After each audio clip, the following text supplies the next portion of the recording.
Здравейте, това е Зона Здраве. Аз съм Ваня Лозанова. Днес акцентираме на нетрадиционната медицина. Ангажираме се с универсалната енергия Рейки, която е навсякъде около нас и я пропита във всичко, в самите нас и около нас. Рейки е енергията, Рейки е терапията. Ще си балансираме духа и тялото днес с Магдалена Горанова, учител по Рейки. Добре дошла в студиото. Добре заварили.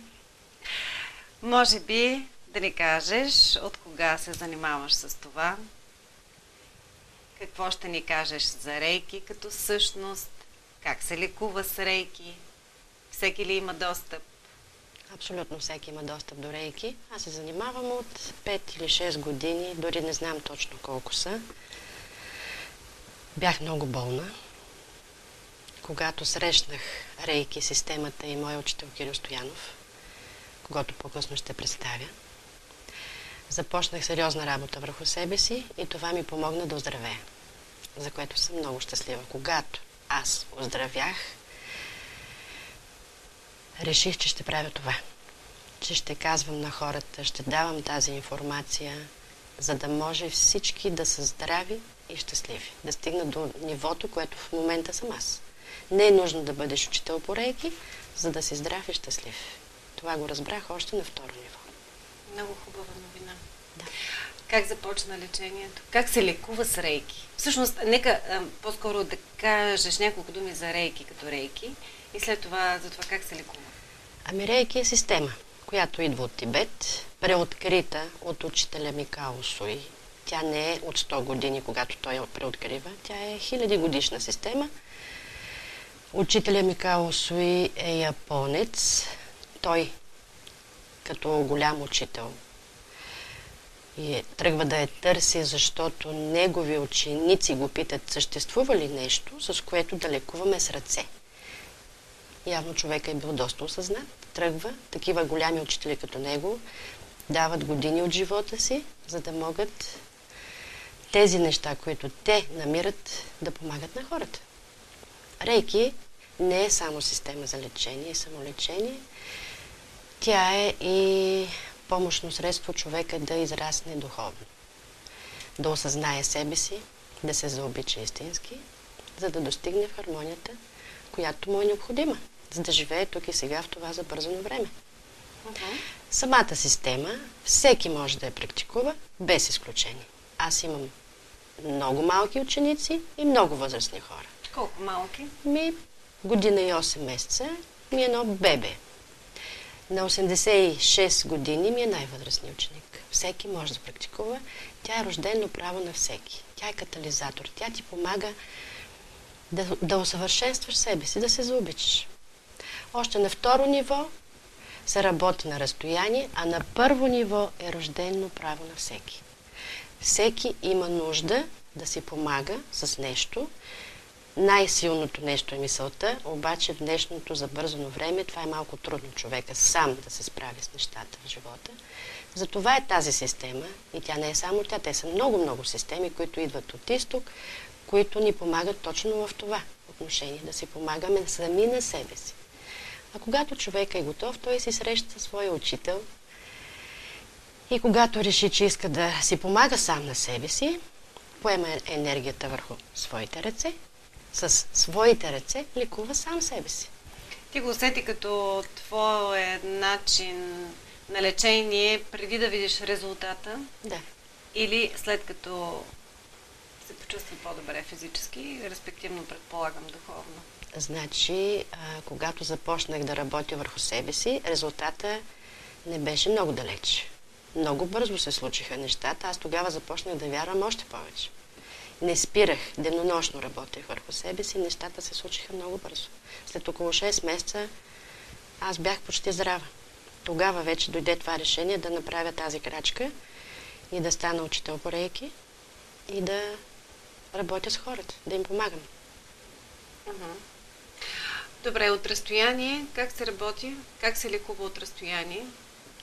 На второ ниво. На мисълта.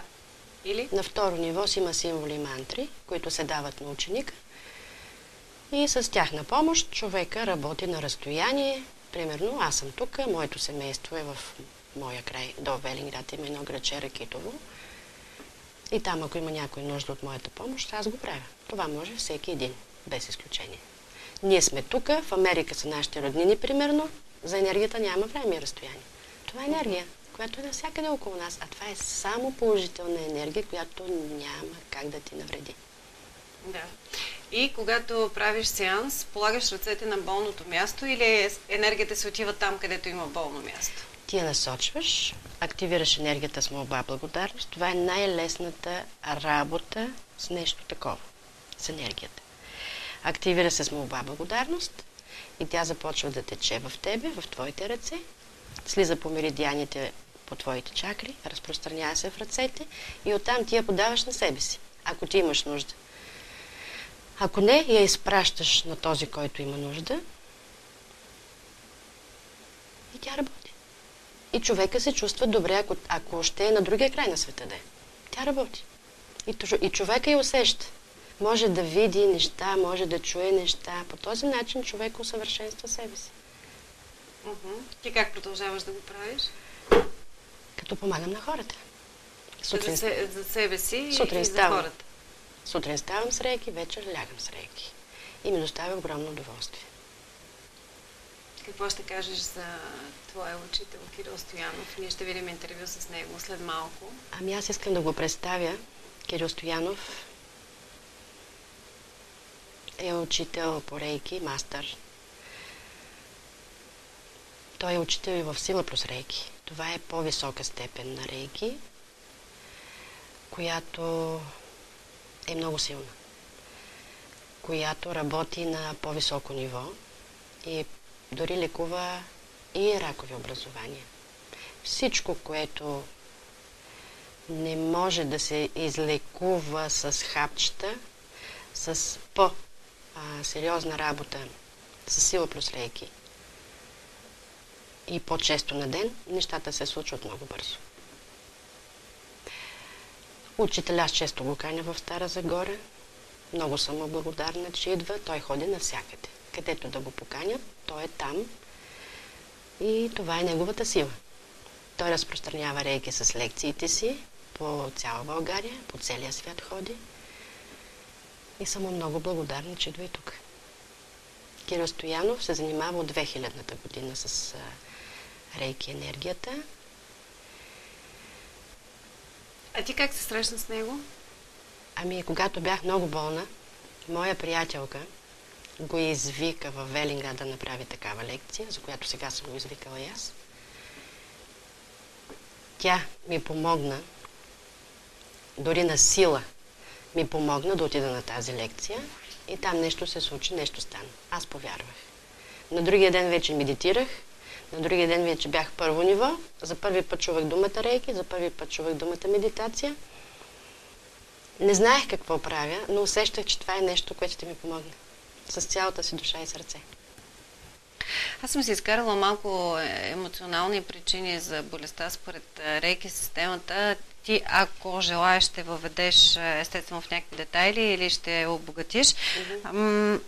Това, което съм се изкарала и така някаква симпатия. Например, боледуващите от артрит се предполага според системата, че са твърде критични към себе си, твърде критични към другите и са перфекционисти.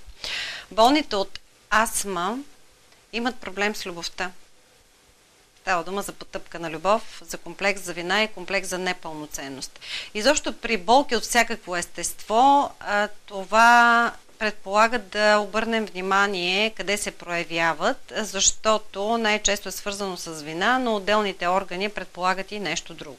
Проблеми с врата, проблеми с адаптивността. Главите ни болят тогава, когато сме напълно погрешни към света. Ние самите правим нещо нередно към някого или към всички взети заедно. Отричане на аза обикновено главоболието. Горната част на гърба е свързано с липса на емоционална подкрепа. Нуждаем се от опора, от някого около себе си. Средната част на гърба ни боли, когато изпитваме вина. Долната част на гърба, когато се тревожим излишно, когато сме изхабени, най-често тревогите ни се за пари. Гърдите ни болят, когато прекомерно покровителстваме някого или нещо. Ключовата дума е покровителстване. С какво би обогатила това и какво можеш да допълниш? Това... Как си навличаме болести? Така, точно по този начин. С нашата мисъл ние си навличаме болести. Най-хубавото при рейки е, че лекува на всички нива. И на физическо, и на емоционално, и на мисловно, и на духовно ниво. По-малките степени, по-голямите степени, с които аз работя върху хората, и на кармично ниво. Това е обогатяването на човека. Той осъзнава грешките си и се променя за неговото най-висше благо. Това е най-доброто. И когато човека осъзнае грешките си и почне да ги променя и ги поправя в живота, той просто няма какво да лекува. Няма какво. Той не е болен. Той няма нужда от хапчета. Аз не знам какво е хапче вече 5 години. Бях фен на хапчетата, бях фен на докторите. Нищо лошо докторите, нищо лошо хапчетата. Всеки има нужда от тях. Но когато има нещо по-добро, защо не? Чудесно. С оптимизъм и с упорство и с приемане и с какво още? С прошка. Прошката е най-големия лечител на човека. Когато човек прости на себе си, той ще прости на всички около себе си. А това става като се заобича. В момента, в който се заобича, човек ще си прости и ще прости на всички, които малко или много са го обидели. И то с лекота. А прошката лекува всички болести, без изключение. Велико чувство, че така, с тази дума така ме застопори, че аз забравих да мисля. Добре, благодаря. Кирил Стоянов след малко ще видим едно интервю с него, което направихме преди седмица по повод лекция, която той проведе в Стара Загора. Често ли идва в Стара Загора Кирил Стоянов? Много често, да. Откакто аз съм тук вече 2 години и половина, да. Пълни ли залите? Да. Има ли все много повече последователи? Да. Все повече и повече залите се пълнат и последователите растат в изобилие.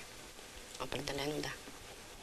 Благодаря, Магдалена, за гостуването. Благодаря и аз. Магдалена Горанова, рейки учител, беше в студиото. След малко ще видим интервюто с Кирил Стоянов.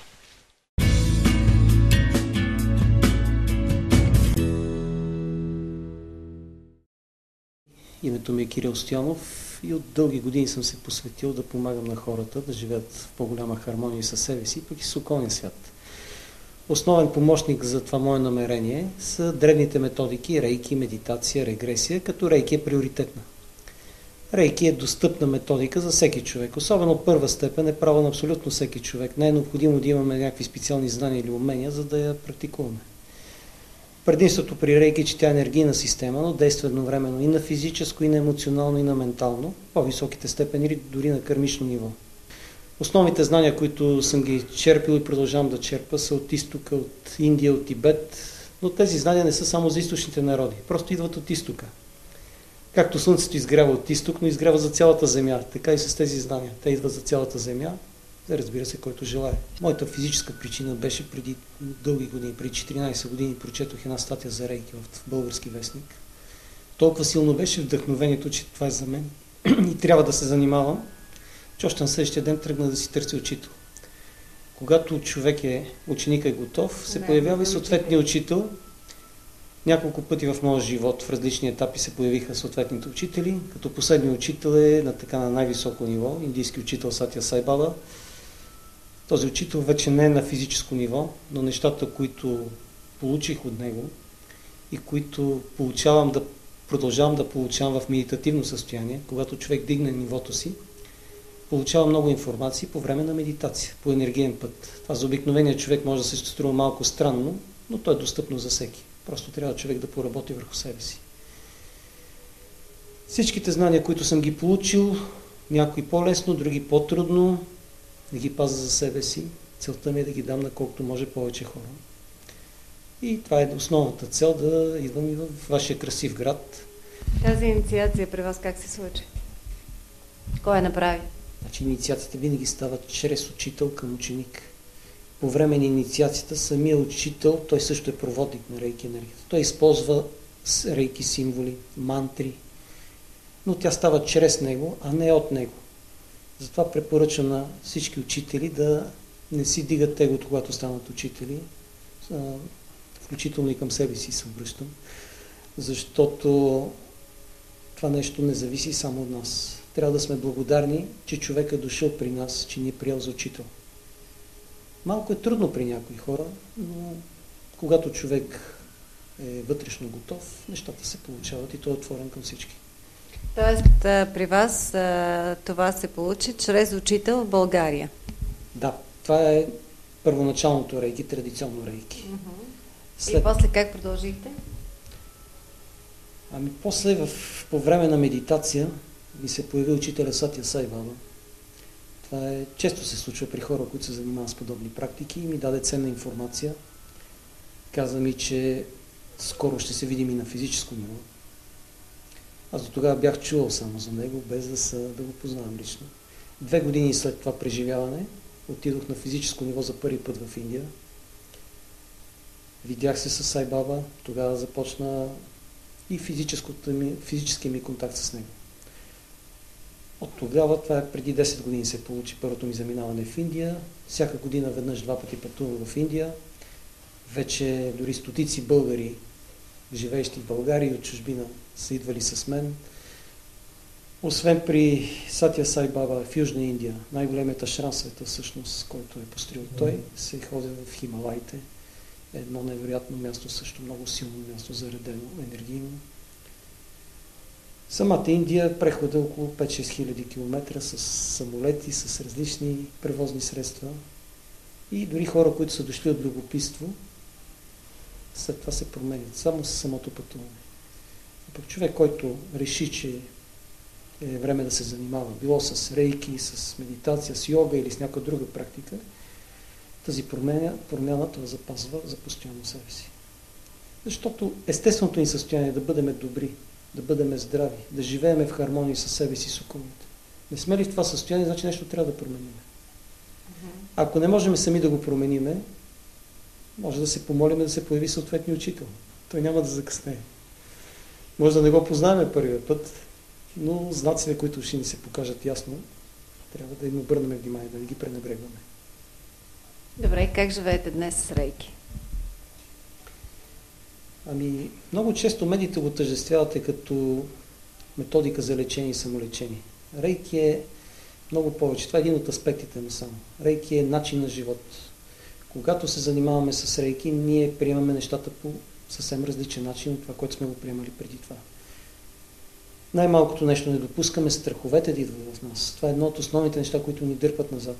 Защото всеки човек има критична ситуация. Но страхът е въпрос на избор. Ние избираме дали да се страхуваме в тази ситуация или да не се страхуваме. Изчистваме страховете. Приемаме хората такива каквито са. Защото не може да ги променим. Хората имат свободна воля и те избират как да живеят. Дори наши най-близки хора може да не ни харесва как живеят. Това е техен избор. Трябва да ги приемаме. Това нещо се получава при работата с рейки, без някакви специални усилия. Научаваме се да живееме в хармония. Дори нещата, които да не ни вървят в момента в живота, ние ги приемаме. Значи в момента трябва да са такива нещата. Правиме това, което зависи от нас, за да ги променим. Но което не зависи, просто е най-добрият начин да ги приемем. Ако се притесняваме, ако се безпокоиме, няма да решиме проблема, но тогава навреждаме на себе си.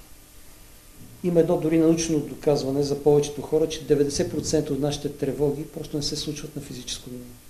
Но човек съсипва организма си с тези неща. Промяната как идва? Отвътре навън или отвън навътре? Винаги отвътре навън. Когато искаме да видим промяната около нас, трябва да започнем вътре в нас. Тук бих използвал една прочута реплика на Махатма Ганди, който казва, че бъди ти самия промяната, която искаш да видиш в света. Не може да се сърдиме на другите хора, че не се променят или някаква ситуация, ако самите ние не промениме нашите възгледи за живота. Защото живота е божествен дар. Не е необходимо човек да се разболее тежко или да изгуби скъп човек, за да разбере колко е ценно. Факт обаче, че такива неща отключват новостите в живота, или поне обратите, или поне различното. Да, но не е задължително Не е задължително. Да има такъв момент да ги отключи. Да има все по-малко такива случаи. Кажете ми конкретно за лечението с рейки. Как се случва, какво трябва да се прави? Ще Какво обясня правите вие? физическите упражнения по време на лечението. Човек ляга, най-добре да легне. Ако някъде в офиси няма легло, може и в седнало положение. Първо минава ли диагностика съответния субект или разчитате на Значи, хората, диагностика, които се занимават с която рейки, те не са лекари.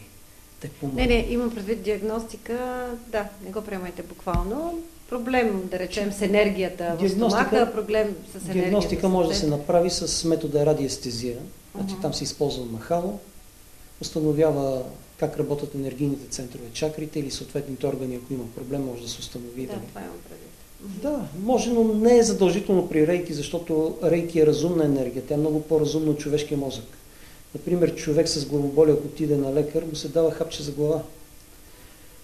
Но проблема може да идва от стомаха или от някои други части на тялото. А вие как разбирате откъде е Не е проблема? необходимо да разбираме. Значи, Тоест разглеждате като една хармонична система целият организъм, като свързани системи, всички системи в човешкият организъм или греша? когато човек работи по-често с рейки, той развива своята интуиция. Може да я разберем интуитивно.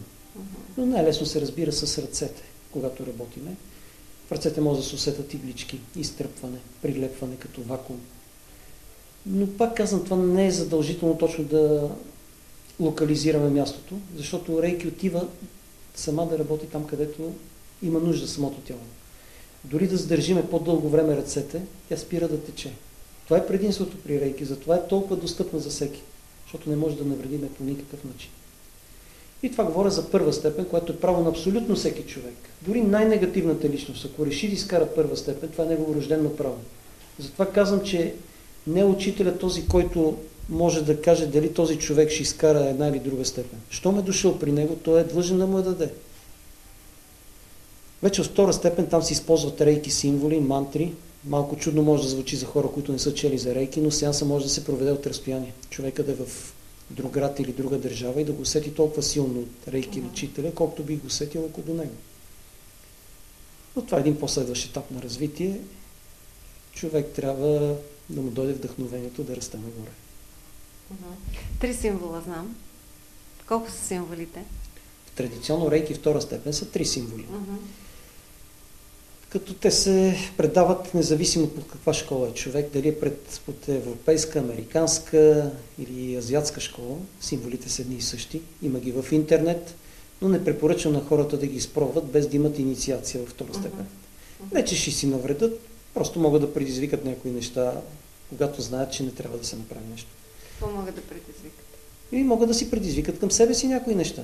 Това е с едно, например, някой, да речем, монтьор, който няма нужната квалификация, да отиде да поправя машината, нали? На физическо ниво може да пострада този човек. Така може да предизвикаме някои неща, които се случват при нас. Мога да ви дам един пример. При пътуването си в Тибет има една свещена планина Кайлас. Тя е видимата част на Шамбала. На тази планина се знае още от древността, че човек не трябва да се качва на нея. Въпреки това, 2 години преди да отида, 2 американци са решили да се качат. Въпреки предупрежденията на местните хора, въпреки всичко и загиват на планината. Значи, ние имаме свободна воля да направим всичко, но не е препоръчително. Имах преди години случай един ученик, който беше изкарал първа степен, дори рейки, и видял в интернет символите и решил да ги експериментира с хора, да работи. Изведнъж цялата енергия изчезва от ръцете. Цяла седмица човек не знае какво да прави. Накрая не му е удобно, но ми звъни по телефона и ми обяснява цялата ситуация. Към човече, да получиш втора степен. Защо го правиш това нещо? Значи толкова лесно, няма да има нужда от учители, от рейки центрове, от школи. Всеки ще си ги види, символите ще ги пробва. Трябва да се отнасяме с уважение. Поне в началото трябва да имаме учител. Вие като учител, кажете, кое е това, което ви се налага да казвате най-често, това, което се налага да внушавате най-често и това, което смятате, че е добре да знае всеки ваш ученик, не просто да го знае, а да го съблюдава, точно както вие преди малко го охарактеризирахте. Не бих определил думата внушаване като точна. Аз излагам нещата, които са отлични ми от опит на мои ученици. Дали човека ще го приеме от среща, това е негов избор. Нямам намерение, никога не съм имал намерение да убеждавам някой за нещо. Защото всеки е на различно ниво. Когато човек дигне своето ниво, той сам търси. Че ученикът търси учителя. Учителя не го търси него. Но когато човек е готов, се появява и съответния учител. Това, което ги съветвам хората, да се доверяват на интуицията. Когато се доверяваме на интуицията, никога няма да сбъркаме. Защото ума може да ни е както приятел, така да ни е голям враг. Ума може да ни вкарва по някой път в такива филми, които нямат нищо общо с реалността, но ние да си ги направим реални. Интуицията никога няма да ни подведе. Интуицията идва като вдъхновение. По някой път може да ни даде отговор, който е много различен от логиката. Добре да послушаме. В последствие ще разберем, че това е най-добрият избор, който сме могли да направим. При жените сте с предимство, защото по рождение сте така по-интуитивни, по-духовни от мъжете. Мъжете сме свикнали да се увериме, че нещо е истинско и на физическо ниво и тогава да го приемем. Разбира се, има изключения, но повечето мъже са така по-недоверчиви, за разлика от дамите. Не сме ли завуалирали интуицията до степен, в която не можем да открием, когато имаме нужда от нея? Всеки човек има интуиция в себе си. Въпросът е дали иска да я развие. Един от най-лесните методи за развиване е именно с рейки, с медитация. Когато я развием интуицията, никога просто няма да сбъркаме. Разберете, ще си спестиме много проблеми в бъдеще. Защото времето, физическото време е много кратко. Човек дори да доживее 90-100 години, то отлита като миг. Не е необходимо да го губим това време. Кажете ми колко ученици имате сега? Точна бройка не мога да ви кажа, но са няколко хиляди. И в България, извън България. Хубавото... Как се срещате с тях? Някои се срещаме на физическо ниво, чрез организация, като лекция, като семинари. Други ме виждат по време на медитация или по време на енергийно състояние и ме търсят. Намират ме в интернет или... При всеки различни случаите. Да, за пряк контакт, директен контакт. Пряк контакт. Имам рейки сайтове в интернет, имам така интервюта в YouTube, в Фейсбук. Вече живееме в такъв глобален свят, че човек, ако иска да намери някой човек, не е проблем, ако той не се крие, разбира се. Обикновено обучението в рейки е индивидуално, поне под нашата учителска линия е индивидуално, тъй като всеки човек е отделен индивид и трябва да му се обърне специално внимание. Казвам го това, защото на много места в интернет може да се прочете, че се правят и групови обучения. Също човек може да получи тогава рейки, но специално под нашата учителска линия държиме всеки човек да му се обърне индивидуално внимание. В зависимост от учителя. Индивидуални са инициациите, обучението, всичко, което ще му се обясни на човека, ще го има напечатан материал с снимки, с обяснения. Постоянна връзка има с учителя, независимо дали е в България или извън България. Стига той да поиска тази връзка и да има нужда от нея, разбира се. Аз почнах от няколко места, за да си направя моите опорни точки, така и не успях до момента. Приемаме, аз искам да дойда на тази лекция и след това да мина през индивидуално обучение. Оттам нататък какви са стъпките? Аз искам да продължа да се занимавам с това, да ме направлявате, да ме учите и така нататък. Какъв е път? Стъпките са човек да започне да работи върху себе си. Това е основната стъпка. Значи, когато здравиме себе си, тогава може да помагаме и на другите хора. Нямаме морално право дори с рейки да помагаме на други хора. Няма да му навредиме човека, но нямаме морално право, ако самите ние имаме нужда от промяна. Това от основните. Особено първа степен е за всеки човек да работи върху себе си. Разбира се, тя дава възможност да се работи от място и на други хора, но след като ние се чувстваме добре. Това е основното, когато изникне някакъв въпрос, някакво затруднение в човека, тогава може да се обърне към учителя, ако смята, че той не може да се справи в това отношение. Но мога да ви кажа от личен опит и от опит на хиляди ученици, колкото по-често работиме с рейки, толкова по-малко въпроси имаме. Ако само четеме книги или в интернет сайтове, тогава ще изникнат много въпроси. Но тогава просто си губиме времето само. Тоест става дума за енергия, която ни помага да не задаваме толкова много въпроси, едновременно с това се чувстваме добре и да вървим напред.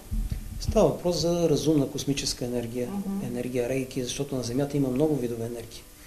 Например, дори човека има толкова реална енергийна система, колкото има реална кръвоносна нервна система, но за съжаление все още в България не се учи в университетите или в училищата. Още преди години един руски учен Семен Давидович Кирлян по научен път доказва, че човек има аура с създаването на кирляновия апарат. Но все още не се приема сериозно това сред някои среди в нашата страна. Не знам по какви причини. Може би пренебрегване, може би не се обръща достатъчно внимание.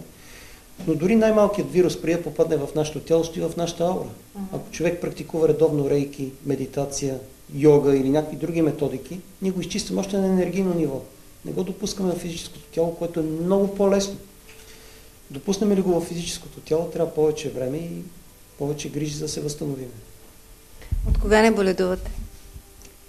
Сега, когато човек е в физическо тяло, не може да се каже, че никога не боледува. Опитват се, даже скоро пак усещам някои вируси пристъпи, но още при самото начало, като ги усета, се стара да ги изчиста. Да речеме, през час се работи с рейки или с някакви други техники. Дори човек да се разболее, когато практикува редовно рейки, той се възстановява много по-бързо, отколкото преди това.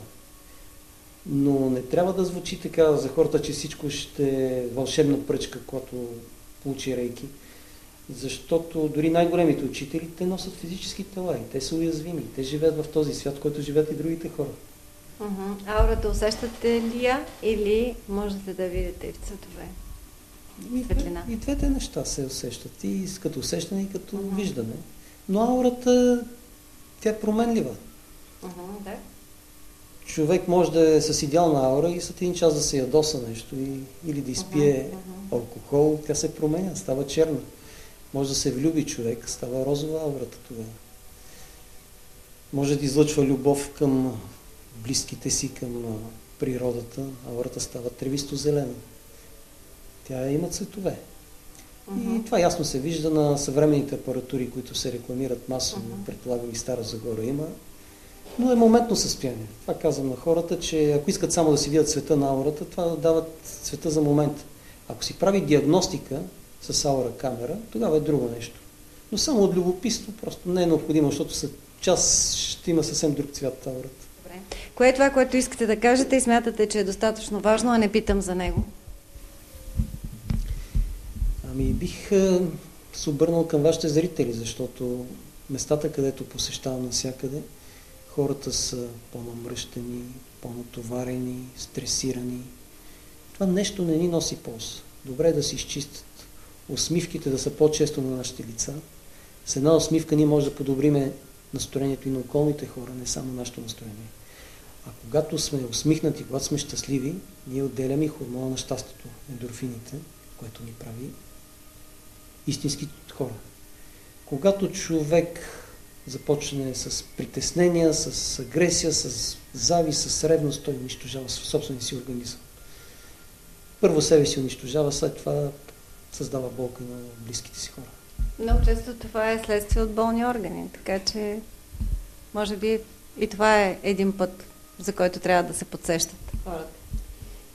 Когато човек не намери своя път в хармония да живее, живота му подсказва по един или друг начин. Било с заболявания, било с по някакъв друг начин, било с самота. Има неща, които притискат човека на физическо ниво. И ако и тогава не се осъзнае човека, просто може би следваща инкарнация, следващото прераждане ще е по-готов. Но в момента в съвременния свят ние сме късметли, защото много знания, които са били скрити в миналото, в момента са на повърхността. Не е необходимо човек години да търси учители, да се обучава, за да си помогне на себе си. Просто невероятно ни късметли сме, дай Боже повечето хора да осъзнават този факт. Защото вече информацията не е необходимо да търсиме в Тибет или в Индия, както е било в миналото. Информацията навсякъде. Добре. И като за край? Като за край пожелавам на хората, може да не се занимават с рейки, да изберат техния метод, който би им донесъл повече хармония, да са щастливи, да са здрави и да са изпълнени с любов и към себе си, и към околния свят. Това е естественото ни състояние. Тогава сме истински хора, тогава света става по-добър.